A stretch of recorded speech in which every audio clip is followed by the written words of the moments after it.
Hey guys, আসসালামু আলাইকুম। সঙ্গে আছি আমি ডিসিরাজ। শুরু করছি আজকের নতুন আরেকটি ব্লগ ভিডিও মেঘপল্লী মাটির ঘর এবং সাজেকের একমাত্র সুইমিং পুল রিসোর্ট থেকে। আশা করি সম্পূর্ণ ভিডিওটি দেখবেন আর ভিডিওটি অবশ্যই আপনাদের কাছে ভালো লাগবে। তাহলে আর দেরি কিসের, শুরু করা যাক আজকের ভিডিওটি শুধু মেঘপল্লী রিসোর্ট নিয়ে। প্রথমে একটি কাঠের সেতু দিয়ে আমি হাঁটতে হাঁটতে মেঘপল্লী রিসোর্টের দিকে যাচ্ছি। দেখতেই পাচ্ছেন সামনের ভিউটা কিন্তু অনেক সুন্দর, ওয়েদারটা অনেক সুন্দর। এখানে আবার আপনারা চাইলে বসতে পারবেন বা বসে আড্ডা দিতে পারবেন। এখন আড্ডা না দিলে ভালো মনে করি, কারণ এখানে এখন অনেক গরম। তাই আমি না দাঁড়িয়ে সোজা রিসোর্টের দিকে চলে গেলাম। হাঁটতে হাঁটতে আমি একদম সামনের দিকে চলে যাচ্ছি। এখন আপনার স্ক্রিনে যে সুইমিং পুলটা দেখছেন, এটা আপাতত বন্ধ করে দেওয়া হয়েছে, কারণ সাজেকের কোথাও কোনো পাহাড় কাটা যাবে না। পাহাড় কাটা এবং গাছ কাটা সম্পূর্ণ নিষিদ্ধ। তবুও তারা আইন শৃঙ্খলা বাহিনীকে ফাঁকি দিয়ে সুইমিং পুল তৈরি করেছে। এর জন্য তাদেরকে বাংলাদেশ সেনাবাহিনী পানিশমেন্ট দিয়েছে। যাই হোক, এসব কথা আমি কেন বলছি, আমি তো আর সাংবাদিক না। মেঘপল্লী রিসোর্টে মোট 6টি কটেজ রয়েছে। 6টি কটেজের মধ্যে এক একটা কটেজের এক একটা নাম রয়েছে। প্রথম যে কটেজটি সেটার নাম হচ্ছে বৈশাখী, দ্বিতীয় যে কটেজটি এটার নাম শ্রাবণী, তৃতীয়টি হচ্ছে শারদী, চতুর্থ যে কটেজটি রয়েছে ওটার নাম হচ্ছে হেমন্তী, আর পঞ্চম নাম্বারটি হলো পৌষী, এবং সর্বশেষ যে কটেজটি রয়েছে এটার নাম হচ্ছে বাসন্তী। একটা জিনিস আপনারা খেয়াল করে দেখেছেন, যতগুলো কটেজ রয়েছে সবগুলো কটেজের নামই কিন্তু মেয়েদের। আসলে আমরা যারা পুরুষ সত্যি নারীদেরকে অনেক সম্মান করি, আদর করি, তাদেরকে অনেক ভালোবাসি, তবুও তারা বুঝতে চায় না। আমি এখন যে কটেজটিতে রয়েছি এটা হচ্ছে এই মেঘপল্লী রিসোর্টের সেরা এবং আকর্ষণীয় কটেজ। এই কটেজে আপনি যদি এক রাত থাকতে চান তাহলে আপনার অবশ্যই 7,500 টাকা গুনতে হবে, এবং আপনি ইচ্ছে করলেই যখন তখন এসে এই কটেজে উঠতে পারবেন না। শুধু এই কটেজ কেন, আপনি এই মেঘপল্লী রিসোর্টের যে কোনো কটেজে থাকতে চাইলে আপনার 1 মাস আগে থেকেই বুকিং দিয়ে আসতে হবে। আমি এখন আপনাদের মেঘপল্লী রিসোর্টের 5ম নম্বর কটেজটিতে নিয়ে যাব, যে কটেজটির নাম পৌষী। আপনারা যদি কখনো মেঘপল্লী রিসোর্টে থাকতে চান তাহলে আপনাদের আমি একটা কথাই বলবো, আগে থেকেই বুকিং দিয়ে আসবেন, তা না হলে আপনারা এখানে থাকতে পারবেন না। এখন যে কটেজটিতে আমি রয়েছি পৌষী, এখানে আমার এক রাত থাকতে 5,500 টাকা লেগেছে। আসলে সাজেক আসলে শুধু টাকার খেলা, কথায় আছে না, যত গুড় তত মিষ্টি। কিন্তু এখানে গুড়ের দাম বেশি হলেও মিষ্টি একটু কম। অল্প একটু জায়গা, বেশি ঘোরার মতো জায়গা নেই, তবুও আসলে আপনাদের অনেক ভালো লাগবে।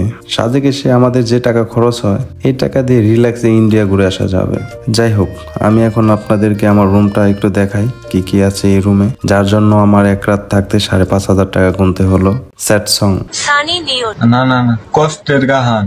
সামনে একটা মশারি দিয়ে মাটির ঘরে বাসর ঘর সাজিয়ে রেখেছে। আসলে এটা বাসর ঘর না, এটা মশারি টানিয়ে রেখেছে যদি আপনাকে মশায় কামড়ায় সেই জন্য আর কি। আবার আপনার ডেঙ্গু জ্বরও হতে পারে মশার কামড়ে, পাহাড়ি মশা অনেক বড় বড়। যাই হোক, আমার রুমটা আপনাদের পুরো ঘুরে দেখাই কি কি থাকছে এই রুমে।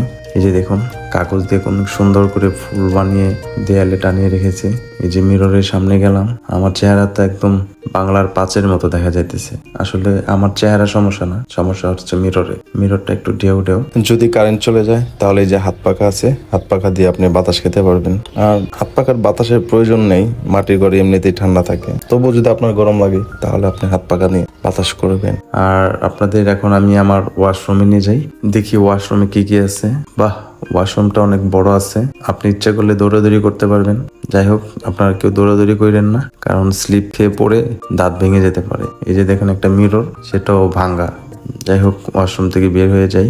ওয়াশরুমের ভিতরে কথা বললে নাকি দাঁত পড়ে যায়, এটা আমাদের মুরব্বীদের মুখের কথা। কতটা সত্য কতটা মিথ্যা আমি জানি না, তবু যাই হোক, মুরব্বীদের কথা মানতে হয়। আচ্ছা, এই যে দেখুন আমার রুমে সুন্দর করে সাজানো হয়েছে।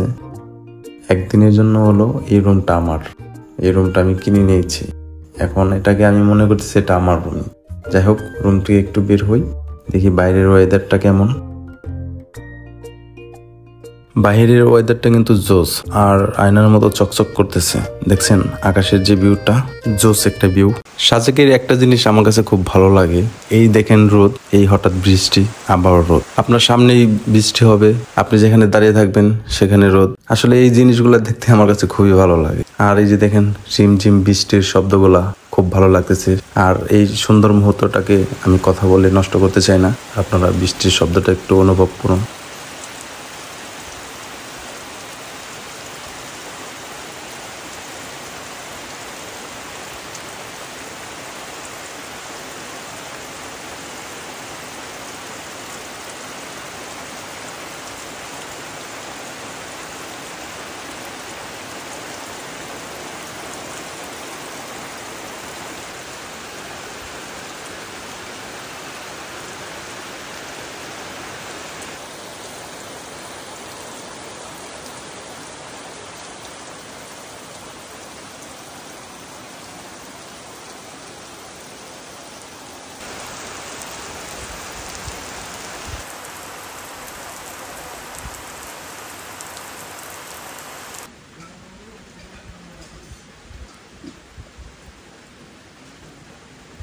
সো গাইস, এখন বৃষ্টি চলে গেছে, আমি এখন বাইরে বের হব।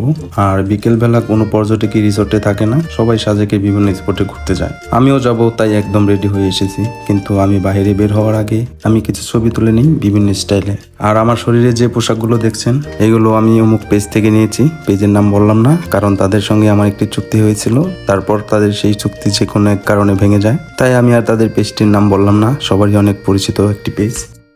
তো এখন আমি মেঘপল্লী রিসোর্টের বাগানটা ঘুরে ঘুরে দেখতেছি, কোথায় কি কি আছে, কোন জায়গায় কি ফুল আছে, কোন গাছের চারা আছে, সবগুলো আমি ঘুরে ঘুরে দেখতেছি।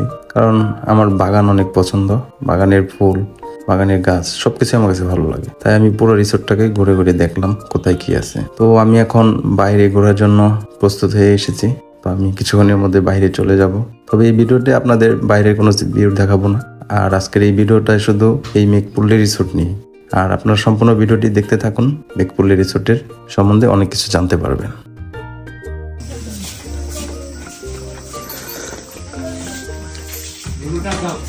সকালে চা না খেলে প্রচুর মাথা ব্যথা করে।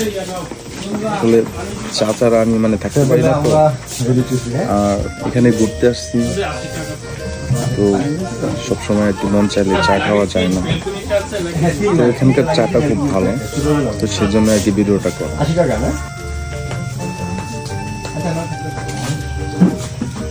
আর এমনিতে মাটির কাপে চা খেতে অন্যরকম একটা টেস্ট আসে আর কি, আর ফিল তো অন্য।